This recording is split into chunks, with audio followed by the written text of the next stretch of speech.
Assalamualaikum warahmatullahi wabarakatuh. Bertemu lagi dengan saya Ibnu. Ya, kembali kita akan membacakan media monitoring untuk 20 Agustus 2025. Yang pertama ya Yusril, Menteri Koordinator Hukum, HAM dan Imigrasi dan Pemasyarakatan. Ya, Yusril finalisasi RUU pemindahan narapidana antar negara. Ya, Yusril menyampaikan pemerintah tengah memfinalisasi RUU pemindahan narapidana antar negara. RUU ini merupakan penggabungan RUU pemindahan narapidana dan RUU pertukaran narapidana.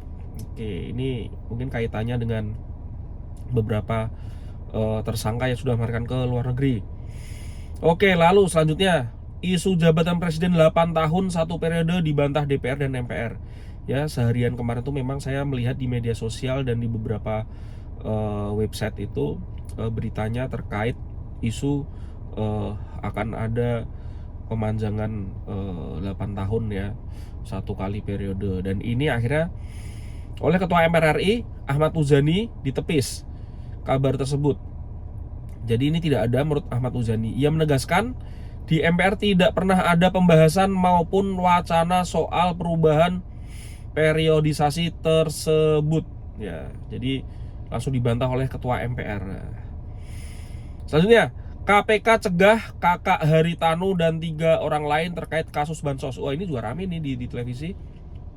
KPK mencegah 4 orang berpergian ke luar negeri. Ya, ini terkait penyaluran bansos beras PKH tahun 2020.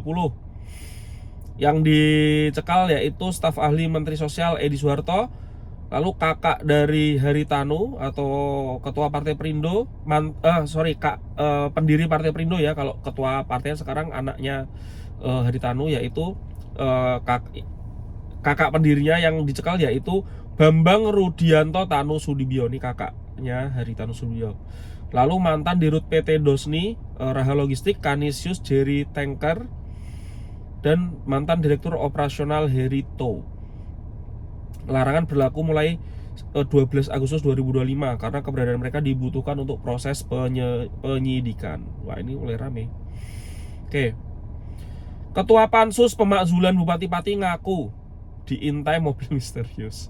Ketua Panitia Khusus Pansus Pemakzulan Bupati Pati Teguh Bandang Waluyo mengaku diintai orang tak dikenal sejak ditunjuk sebagai pimpinan Pansus. Lalu dari berita DPR RI, Adis Kadir ya, Wakil Ketua DPR RI, sebut tunjangan rumah DPR 50 juta masih masuk akal. Jadi ini melanjutkan berita terkait take home pay dari DPR yang 100 juta per bulan ya.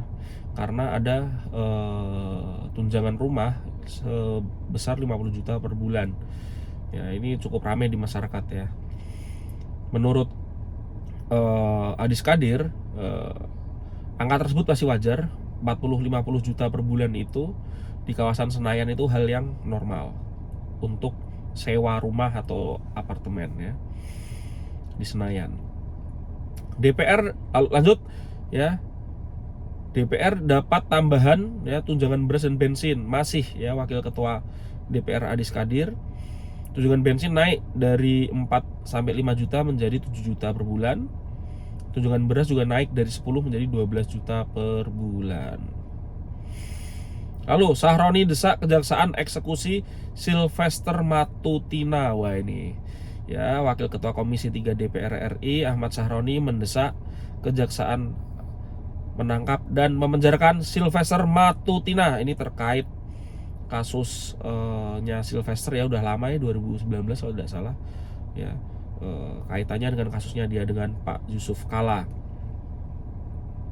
Dari DPD RI tetapkan pimpinan alat kelengkapan 2025-2026 dalam sidang paripurna di Gedung Nusantara 5 Kompleks Parlemen Jakarta ya. Sidang dipimpin Ketua DPD RI Sultan Najamuddin bersama GKR Hemas Tamsil Lindrong dan Yoris Raweyai. Lanjut di isu ekonomi, aturan baru royalti segera diterbitkan Kemenkum ya, Kementerian ya, Kemenkum ya. Wakil Ketua DPR RI Sufmi Dasko Ahmad menyampaikan bahwa Kementerian Hukum akan segera mengeluarkan aturan baru terkait royalti pemutaran lagu. Nah, ini memang rame, bahkan Dasko sempat bilang, ya masyarakat gak usah takut, putar-putar saja lagunya, begitu. Ya kan rame ya terkait pemutaran lagu royalti ini. Bahkan ada satu hotel syariah di Lombok yang dapat tagihan royalti padahal mereka mutar murotal Quran. Selanjutnya, Danantara siap investasi setelah RKAP 2025 disetujui DPR. CEO Danantara Ruslan Rusani menyatakan pihaknya siap melaksanakan investasi di berbagai sektor setelah rapat kerja dan anggaran perusahaan disetujui oleh Komisi 11 DPR RI.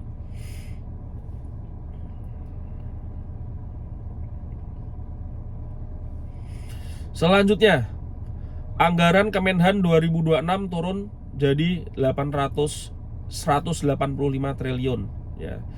Kemhan mendapat alokasi 185 triliun dalam era APBN 2026, turun 62 triliun dari tahun ini yang diproyeksikan 247,52 triliun.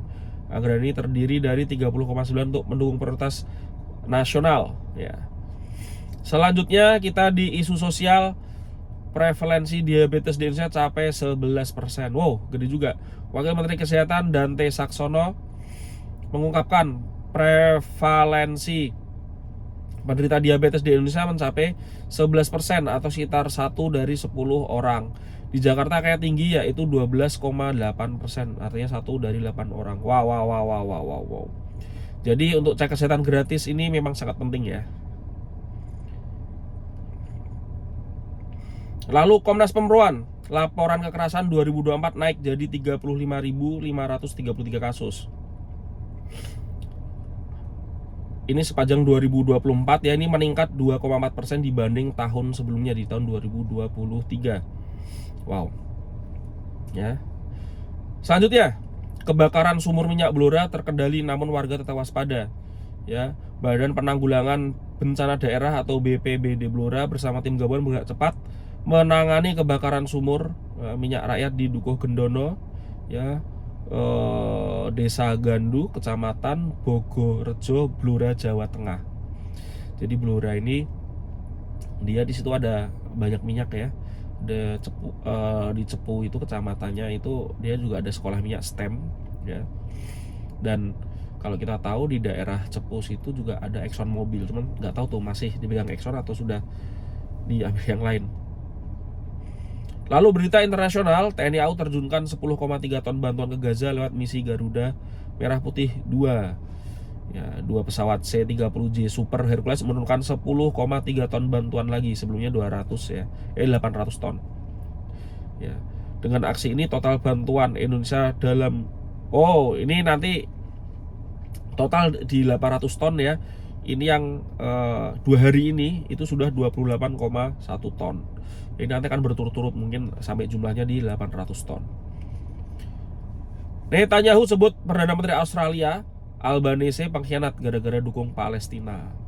Australia diketahui sebagai salah satu negara yang mengakui Palestina mengikuti negara-negara Eropa lainnya. Trending media sosial yaitu video anak kecil di gua pungut sisa makanan tamu VIP usai upacara peringatan kemerdekaan. Saya udah nonton ini videonya dan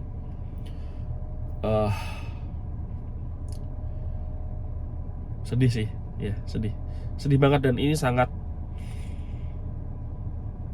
apa ya, sangat viral ya. Saya nonton di TikTok, nonton di Instagram juga muncul.